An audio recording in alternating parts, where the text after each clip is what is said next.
حتى ويقول قسمه ماشي هو كسر عابيني ما نقد مذوبة كجرا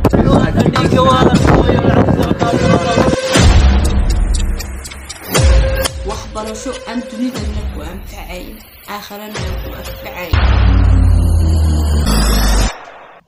السلام عليكم ورحمة الله وبركاته. رمضان كريم ما انتوا قال يقولي رمضان أنا صمينه يقولي برنامج عصب برنامج عصب تذكر في بدن يقولي يعني رياكشن إحنا عصب صمم أنا أقول رياكشن كمتجلي هسيشي رياكشن بعدين كيني لكن كدوه رياكشن لا صومالي ذاك بعدين وحنا أبو بحيي فلانقينتا برا بلشدة هذا بقى حلقتنا كوبات برنامج كان فلانقينتا برا بلشدة ما دام إن هاي أمته إقرأ وحنكو بلعبنا وحبر الشدة بس يستمع كان وحبر الشدة أدونكو يمكو راحة دوري 10 سنة إندوكسو هو صدحي سنة لدكتو كدينو جامعة اللوغرو dhibaatadu leeyahay iyo dhibaatada bulshada ku hayo caalamka oo dhan khaasatan Soomaalida dhibaatada ku hayo ayaan u galeynaa falanqeynaynaa marka maalin anigu Facebook iska socda wasaaska eegaya waxa iga soo horbaxay laba qof oo doodaya waxay ku kala doodayeen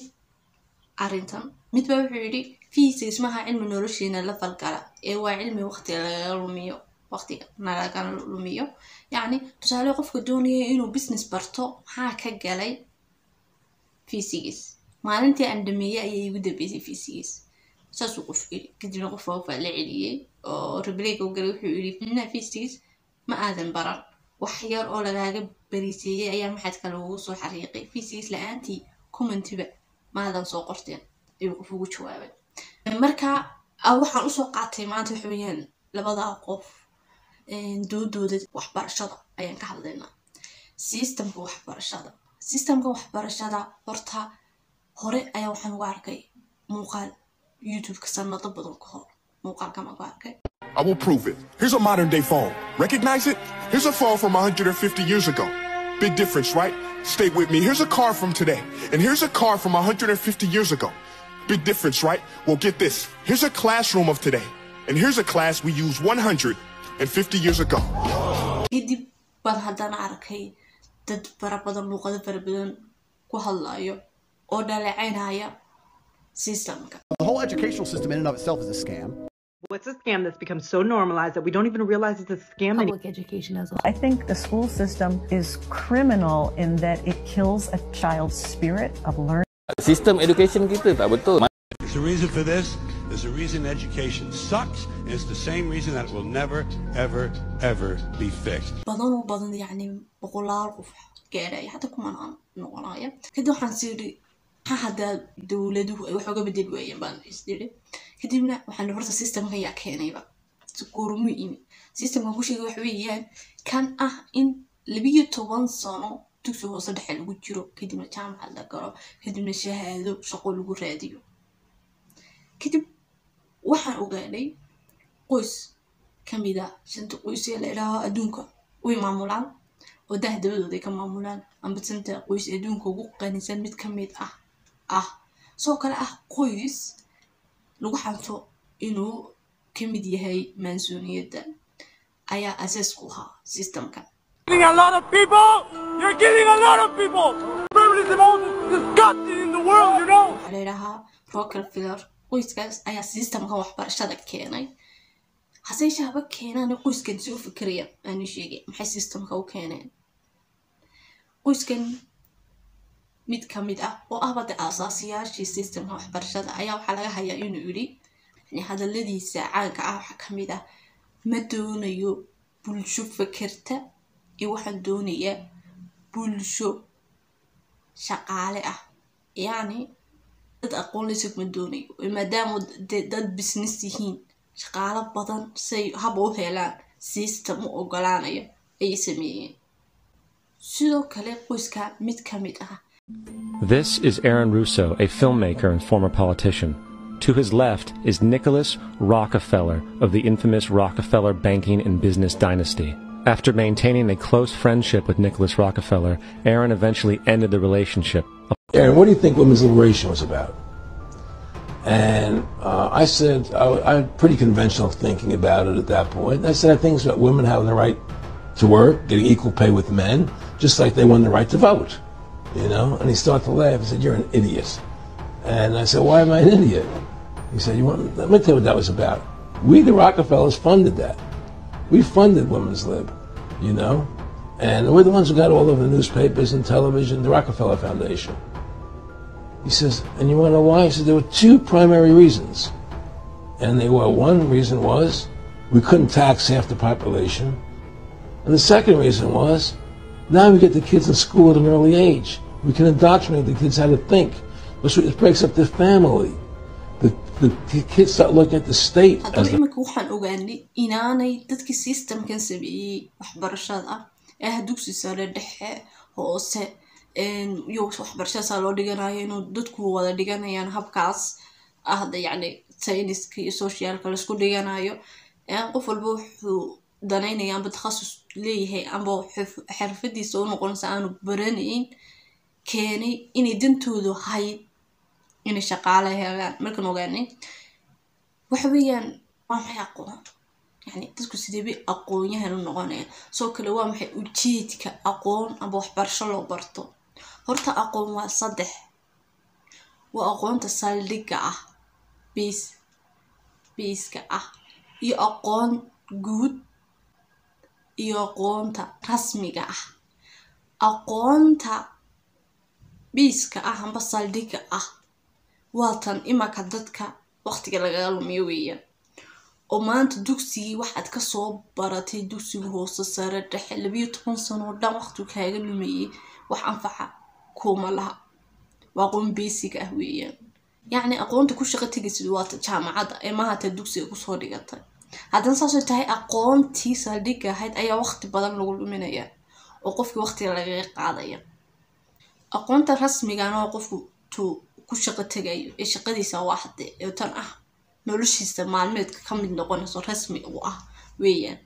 aqoon guud aqoonta guud ee cid kastaba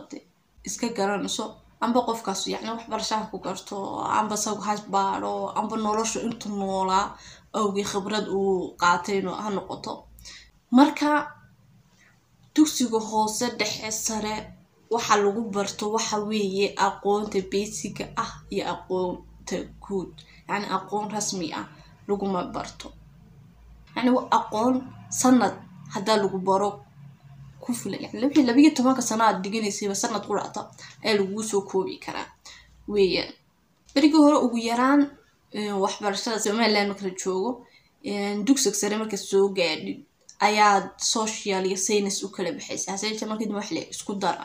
ilaa jaamacada tigtido fakal ka dooranaysa mooyaan dadku wax la wada socdo dhiganayaan science iyo social loo ma kala saarayo kalaato dhinaca marka laga eego nafsiyan saameyn bay leedahay haddaba waa maxay faa'iidada in wax la barto ay leedahay horta waxbarasho waa qofka intan uu dunida nool yahay anfacaysa iyo aakhiro markuu tago waxbarasho taas la yiraahdo waxbarasho aan dunidana ku anfacayn aakhirana aan ku anfacayn de waxaad ka baranaysid ba ayaaba isweydiin mudan maxaabad ka baranaysaa bade haddaan yanfacayn aakhiriya dul midna marka waxbarashadan imaka 12 sano lagu lumiyo ee dugsiyada lagu dhigto 90% adduunna qofka ma anfacdo aakhirana ma anfacdo 12 sano na qofkii uu kaga luma qofka awalba Soomaalida waa iska ogno dugsiga marka la bilaabayo macaamadu soo dhigtay ilmaha yar suuqanba 8 jir amba 10 jir ah ayaa waxbarasho lagu dara 8 jir baan ahno 8 jir marka lagu daro halka maxay suuqo 8 ah iyo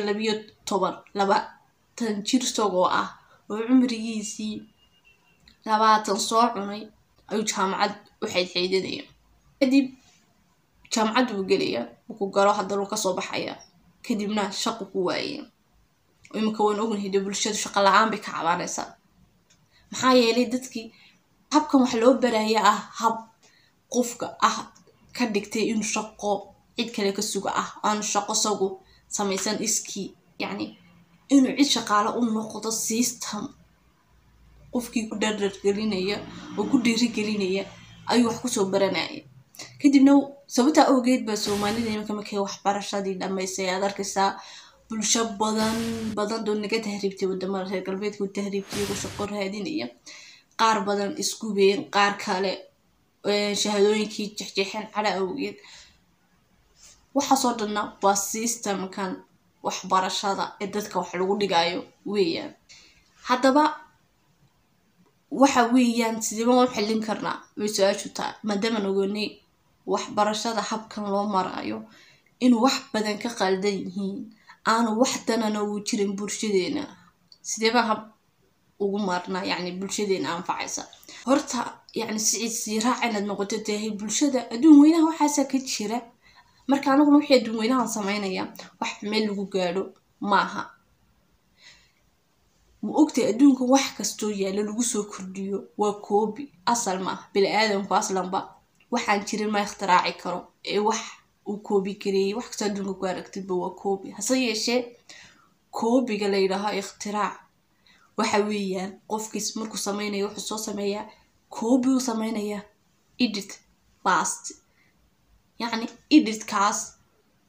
ayaa ah ikhtiraca oo qofkaas edit ku sameeyey waxbuu nashqad ka soo xadaya amba habkuu ka soo xaday hase yeeshee habkiinta copy past ma odhanaya markiiba copy edit past taasa lagu horumaraa marka adduun weynaha haddaan wax ka soo qaadano inaan ana copy iyo past Soomaalidu kuma horumarayso Soomaalida iska day bulsho kastoo copy past ku shaqeysa ma horumarayso marka waxaan copy edit past ay waxbarashadeena u baahan tahay systemka adduun weynaha ka jira qaabka loo shaqeeyo inaan copy naahno edit naahno oo wixii ku habboon bulshada aan u farsamo galayno kadibna system amba hab noocaas aan bulshadeena u baarno bulshadeena 100% waa muslim ka macnaheedu waa maxay yani waxbarashadeena inay muslim diinta islaamka ku saleysan inay noqoto sidoo kale waxbarashada waqtigeeda la soo gaabiyo yani horta marka hore dugsiga asalba dugsiga qofka maxaa loo baraa waxbarashada dugsiga loo soo geliya markiiba jaamacadda ugu boodi waayo yani maanta haddaan qof 2 sano luqadda Englishta quraata haddaan baro jaamacad fakalku doono iska geli karaa marka horta waxbarashadan dugsigu hubabtaan qofka amba ubadka ugu darayno weeyaan inay bulshada qaab fikirkeedu midaysnaado iyo inuu qofku noqdo qof thaqaafiyan dhisan oo thaqaafadi dhisan oo labadaas oo quraata ayaa dugsi ilmo loogu daraa maaha wuxuu ku shaqo tagayo marna ma noqonayso dugsi wax lagu baro wuxuu ku shaqo tagayo marka qof marka thaqaafadiisa dhisid iyo fikirkiisa dhisid islaamka wax quseeyo weeyaan markaas system cusub oo bulshada Soomaalida labadaas laga dhisayo ubadkooda aqoonta basicana loogu darayo waqtigana la soo koobayo oo 12 sano dhameystiran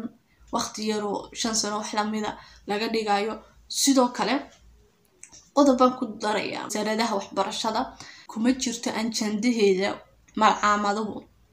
malcaamadu waxbarashada ay ka mid tahay marka wasaaradda waxbarashada malcaamadaha iyo dugsiyada waa inuu system isku xuraaya ay keento weeyaan malcaamad iyo dugsigii system isku xuraaya waqtigii wax kastaba bulshadii in loo dhiso waxbarasho system Soomaalida ka saaraysa yani Soomaalida waxa ka mid ah systemka waxbarashada tahriibta u sababaysa dad badan istiraan u sababaysa dad badan inay stress galaan u sababaysa weeyaan إلى أنك ودنكينبا حمانتها نقال عليها والسلام عليكم.